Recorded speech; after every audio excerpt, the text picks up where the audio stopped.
ಒಟ್ಟಿನಲ್ಲಿ ಬಿಜೆಪಿಯವರು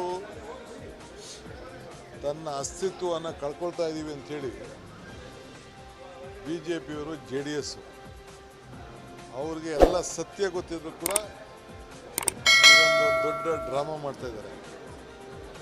ಅವ್ರಿಗೆ ನಾವು ಹೇಳಿದ್ದೀವಿ, ನಿನ್ನೆನೂ ಹೇಳ್ದೋ, ನೀವು ಒಂದು ನೋಟಿಸ್ ಕೊಡಿ, ನಾಗೇಂದ್ರನ್ನ ಯಾಕೆ ತೆಗಿಬೇಕು, ನೀವು ಕನ್ವಿನ್ಸ್ ಮಾಡಿ ನಮಗೆ, ನಾವು ಉತ್ತರ ಕೊಡ್ತೀವಿ ನಾಗೇಂದ್ರ ಯಾಕೆ ಬಂದ ಅಂತೇಳಿ. ಒಬ್ಬ ST ಸಮುದಾಯದ ಒಬ್ಬ ಮಂತ್ರಿಗೆ ಯಾವ ಆಧಾರನೂ ಇಲ್ಲ, ಅವನ್ನ ಇವತ್ತು ತೆಗಿಬೇಕು ಅಂತ ಹೊರಟಿದ್ದಾರೆ. ಈಗ ಎಷ್ಟು ಜನ ಕೇಂದ್ರದಲ್ಲಿ ವಿವಿಧ ರಾಜ್ಯದಲ್ಲಿ ಕೇಸ್ ಇರೋರು ಮಂತ್ರಿ ಇಲ್ಲ, ಇವನ ಮೇಲೆ ನಾವೆಲ್ಲ ಪರಿಶೀಲನೆ ಮಾಡಿದ್ದೀವಿ. ED ಇವರು ಏನು ಸಲ್ಲಿಸಿದ್ದಾರೆ ಅಲ್ಲೂ ಕೂಡ ನೇರವಾಗಿ ಇವನ ಪಾತ್ರ ಏನು ಇದೆ ಅಂತ ಅಂದ್ಬಿಟ್ಟು ಎಲ್ಲೂ ಕೂಡ ಇಲ್ಲ. ಸೊ ನಮ್ಮ ಇನ್ವೆಸ್ಟಿಗೇಷನ್ ಆಗಿದೆ. ಈಗಾಗಲೇ ಹೆಚ್ಚು ಕಮ್ಮಿ 84 ಕೋಟಿಲಿ 79 ಕೋಟಿಯಷ್ಟು ಈಗಾಗಲೇ ರಿಕವರಿ ಮಾಡಿದ್ದಾರೆ. ಇವ್ರ ಹತ್ರ ನಾಗೇಂದ್ರ ಹತ್ರ ಏನು ರಿಕವರಿ ಮಾಡಿಲ್ಲ. ಇವ್ರು ಎಲ್ಲೂ ಇನ್ವಾಲ್ವ್ಮೆಂಟು ಇಲ್ಲ. ಸೊ ನಾವೆಲ್ಲ ನೋಡಿ 2 ವರ್ಷ ಅದನ್ನು ರಾಜೀನಾಮೆ ಕೊಟ್ಟು 2 ವರ್ಷ ಆಯಿತು. ಆತನಿಗೆ ಒಬ್ಬ ದಲಿತನಿಗೆ ನಾಯಕನಿಗೆ ಅನ್ಯಾಯ ಆಗಿದೆ ಅಂತೇಳಿ ನಾವು ಮತ್ತೆ ಅವ್ರಿಗೆ ಅವಕಾಶವನ್ನು ನಾವು ಮಾಡಿಕೊಟ್ಟಿದ್ದೀವಿ. ಇವರು ಬೇಕಾದವರು ಅವನ ಬಗ್ಗೆ ಆರೋಪ ಇತ್ತು ಅಂದರೆ ನೋಟಿಸ್ ಕೊಟ್ಬಿಟ್ಟು ಚರ್ಚೆ ಮಾಡಲಿ. ಬಾವಿಗೂ ಹೋಗ್ತಾ ಇಲ್ಲ, ಎಲ್ಲ ಕೂತ್ಕೊಂಡು ಗಲಾಟೆ ಮಾಡ್ತಾಯಿದ್ದಾರೆ. ಕೇಳಿದ್ರೆ ನೀವು ಅಲ್ಲಿ ಡೆಲ್ಲಿಲಿ ಮಾಡಿದ್ರಿ, ಅವ್ರು ಮಾಡಿದ್ರಿ ಅಂಥೇಳಿ ಕೆಲವೊಬ್ಬರು ಮಾಡ್ತಾಯಿದ್ದಾರೆ. ಸೊ ನಾವು ಅದಕ್ಕೆ ನಮಗೆ ಆದಂಥ ನಾವು ತಾಳ್ಮೆಯಿಂದ ನಾವು ಇದನ್ನು ನೋಡ್ತಾ ಇದ್ದೀವಿ. ಸೊ ಇವ್ರದ್ದು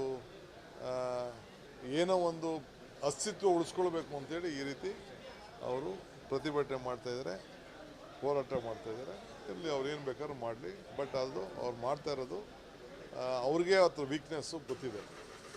ಸೊ ವಾಪಸ್ ಹೆಂಗೆ ಅಂದ್ಬಿಟ್ಟು ನಮಗೆ ಮೇಲೆ ಡೆಲ್ಲಿಯಿಂದ ಬಂದುಬಿಟ್ಟಿದೆ, ನಮಗೆ ಮೇಲೆ ಹೇಳ್ಬಿಟ್ಟವ್ರೆ, ನಮಗೆ ನಡೆಯೋಕ್ಕೆ ಬಿಡಬೇಡಿ ಅಂತ ಹೇಳ್ಬಿಟ್ಟವ್ರೆ, ನಮ್ಮ ಪಾರ್ಲಿಮೆಂಟ್ ನಡೆಯೋಕ್ಕೆ ಬಿಡಲಿಲ್ಲ, ಅದಕ್ಕೆ ನೀವು ನಡೆಯೋಕ್ಕೆ ಬಿಡಬೇಡಿ ಅಂತ ಹೇಳಿದ್ದಾರೆ ಅಂತ ಮಾಡ್ತಾಯಿದ್ದಾರೆ. ಇಷ್ಟೇ. ಕುಮಾರಸ್ವಾಮಿ ಈಗ ಸವಾಲು ಕರೀತಾರಲ್ಲ, ನಾನು ಸವಾಲು ಕರೆದಾಗ ಯಾಕೆ ಮಾಡಲಿಲ್ಲ? ನಾನು ಹೇಳಿದೆ ನಡೆಯೋಣ ಚರ್ಚೆ ಮಾಡೋಣ ಅಂತ ಕರೆದಿದ್ದನಲ್ಲ, ನಾನು ಚರ್ಚೆ ಮಾಡೋಣ ನಡೆಯಪ್ಪ ಅಂತ ಕರೆದಿದ್ದನಲ್ಲ, ಯಾಕೆ ಬರಲಿಲ್ಲ ಆಗ? ಈಗ ನಾನು ಈಗ ಅದೇನು ಸವಾಲು ಬೇಕೋ ಎಲ್ಲರ ಕೈಲೂ ಸೈನ್ ಹಾಕಿಸಿ ಕೊಟ್ಟಿದ್ದಾರಲ್ಲ, ಅಸೆಂಬ್ಲಿ ಚರ್ಚೆ ಮಾಡಲಿ. ಆ ಜನನೆಲ್ಲ ಕಂಪ್ಲೀಟ್ ಮುಗಿಸ್ಬಿಟ್ಟು ರೆಡ್ ಝೋನ್ಗಿಟ್ಟು ಅಕ್ವಿಷನ್ ಮಾಡಿ ನೋಟಿಸ್ ಮಾಡಿ ಎಲ್ಲ ಮಾಡಿಬಿಟ್ಟು ಈಗ ಸುಮ್ಮನೆ ಅದಕ್ಕೇನೋ ಡ್ರಾಮಾ ಮಾಡೋಕ್ಕೆ ಕೊಟ್ಟಿದ್ದಾರೆ. ಇಲ್ಲಿ ಅದಕ್ಕೆ ಉತ್ತರ ಕೊಡ್ತೀವಿ. ರಿಯಲ್ ಎಸ್ಟೇಟ್ ದಂಧೆ ಶುರು ಮಾಡಿದ್ರು ಯಾರು? ಅದು ಕುಮಾರಸ್ವಾಮಿ ಪಿತಾಮಹ. ರಿಯಲ್ ಎಸ್ಟೇಟ್ ದಂಧೆ, ಸರ್ಕಾರ ರಿಯಲ್ ಎಸ್ಟೇಟ್ ದಂಧೆ ಮಾಡ್ತಾರ? ನಾವು ಸೈನ್ ಹಾಕ್ತಿದ್ವಾ? ನಾವು ರಾಜ್ಯಕ್ಕೆ ಒಳ್ಳೇದಾಗಬೇಕು, ಒಂದು ಟೌನ್ಶಿಪ್ಗಳು ಜನ ಹೊರಗಡೆ ಹೋಗಬೇಕು. ಈಗ ಯಲಹಂಕ ಟೌನ್ಶಿಪ್ ಆಯ್ತಪ್ಪ, ಈಗ ಇದು ಕೆಂಗೇರಿ ಟೌನ್ಶಿಪ್ ಆಯಿತು, ITPL ಆಯಿತು, ಈಗ ನಮ್ಮ ಆನೇಕಲ್ ಟೌನ್ಶಿಪ್, ಸೂರ್ಯ ಟೌನ್ಶಿಪ್ ಆಯಿತು. ಹೆಂಗಾಗೋಯ್ತವಲ್ಲ? ಯಾರ್ದೋ ಜಮೀನು. ಈಗ ಬಿಡದಿವ್ರು ಮಾಡಲಿಲ್ವ? ಇವರು ಬಿಡದಿ ಟೌನ್ಶಿಪ್, ಬಿಡದಿದ್ದು ಇಂಡಸ್ಟ್ರಿಯಲ್ ಟೌನ್ ಮಾಡಲಿಲ್ವಾ?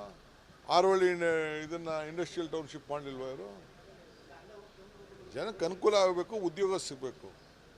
ಆ ಜನ ಅಭಿವೃದ್ಧಿ ಆಗೋದು ಅವ್ರಿಗೆ ಇಷ್ಟ ಇಲ್ಲ. ಈಗ ನಾವು ಏರ್ಪೋರ್ಟ್ ಮಾಡಿರ್ತಾನೆ ಇಡೀ ಆ ಏರಿಯಾ ಎಲ್ಲ ಅಭಿವೃದ್ಧಿ ಆಗಿರೋದು. ಸೊ ರಾಮನಗರದವರು ಅಭಿವೃದ್ಧಿ ಆಗಬಾರ್ದು, ಕನಕಪುರದವ್ರು ಅಭಿವೃದ್ಧಿ ಆಗಬಾರ್ದು, ಚನ್ನಪಟ್ಟಣದವ್ರು ಅಭಿವೃದ್ಧಿ ಆಗಬಾರ್ದು, ಮಾಗಡಿಯವ್ರು ಅಭಿವೃದ್ಧಿ ಆಗಬಾರ್ದು.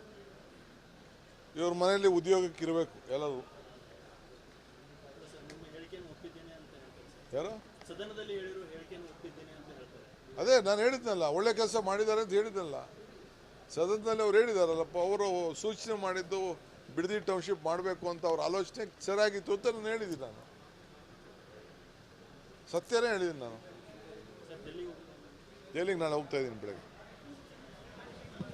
ದೆಹಲಿಗೂ ಹೋಗ್ತಾ ಇದ್ದೀನಿ. ಇದಕ್ಕೆ ಮಹಾಬಲಿಪುರಕ್ಕೆ ಹೋಗಬೇಕು ಅಂತ ತೀರ್ಮಾನ ಮಾಡಿದ್ದೀನಿ.